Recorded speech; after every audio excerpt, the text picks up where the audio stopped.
If I were to write my life story, or the story of my life, or how I came to be, you would see that there was a huge foundation of chance. Now, if I were to write this story, I think it would go a little something like this. Chapter 1, Origins in the South. In Forest, Mississippi, there were two families. One family, the Ramseys. In 1800s, they were actually slave owners, and they owned a plantation, not only in Louisiana, but also in Mississippi. And towards the 1900s, they would become a half-black, half-white family, and they were sharecroppers. On the other hand, there were the Grays, the second family, and they lived in a trailer. In the 1800s, they were slaves, and then in the 1900s, they were still a black family, but they were poor. And before this, they lived in a shack, but they also lived in this trailer. So one thing that these families had in common, although they didn't have much in common, one thing they had in common was the Great Migration. And for those of you that don't know what the Great Migration is, it happened between the years 1916 and 1970, and it's when an estimated 6 million African Americans, according to Google, moved north with the promise of jobs. And these families had that thing in common. They were no different. They went to go get jobs. So chapter 2, Midwest Promises.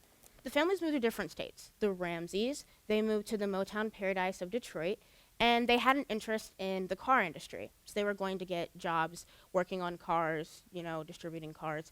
And the father was a white passing male, and he married a dark-skinned woman, and he was also the reason why he was black. He had a black father and a mixed mother, and the pair had 9 kids. But the most important person in this family that we're going to be talking about is Betty Ramsey, because Betty made the daughter Aisha.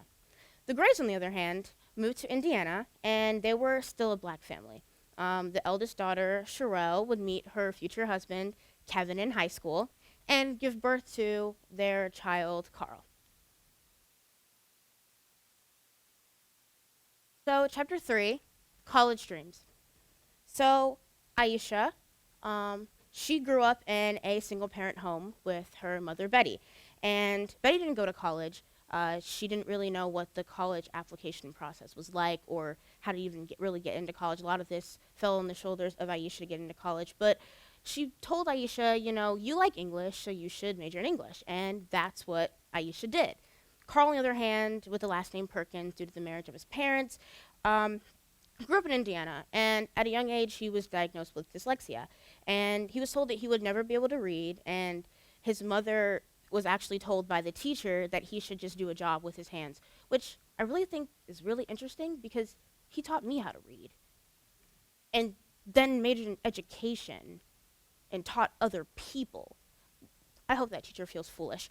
Anyways, so senior year approached to 2 very quickly, and Carl, the football player, and Aisha, the only woman in her drum line in the marching band, decided to go to a college in Ohio, which was an HBCU. They fell in love and got married, and they had a child named Natalia.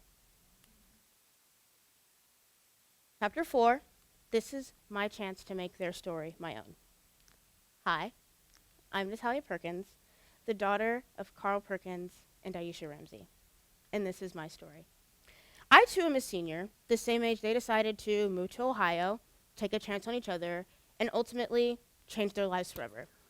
And it makes me wonder if I too am only a year away from my destiny. So in the 7th and 8th grade, I joined a debate club. And in this debate club, we talked about different theories of time. One theory of time is the timeline theory. And the timeline theory is kind of what you see in your history books. Just there's an event, and then every event kind of builds up, and But the other theory that's kind of a little bit more complex to understand is the branch theory. And as you can tell, it's kind of confusing. But the branch theory basically is that an event happens, and you have different choices that you can make in that event. And ultimately, these choices that you make lead to a different event. So think about, I don't know if you read Goosebumps, Choose Your Story. That's kind of what the branch theory is based off of.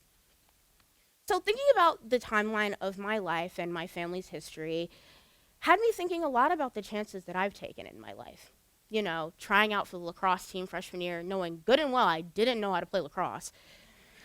joining the marching band, knowing good and well that I didn't know how to march either. Um, auditioning for a play and a musical at my high school after never doing that before at my high school. Applying to be in the National Honor Society, and I mean, I guess doing a TED Talk's a big deal. It's what they tell me. I don't know if that's actually a big deal or not. But these choices made me who I am today because every time I had to make a choice of whether or not I was going to do this thing, I was petrified. I was absolutely petrified, but I knew that I had more to gain and nothing to lose. Chapter 5, your book starts here. The point is, if you got absolutely nothing out of this talk, I completely understand.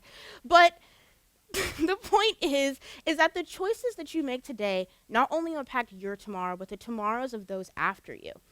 Our lives are like books, and the choices that we make build up our chapters. In my story, I come from a strong lineage of African Americans that, push themselves to be better for the next generation. And then I also come from a lineage of Caucasian people that might be really confused and shocked that their bloodline's black now. So, so how are you writing your book?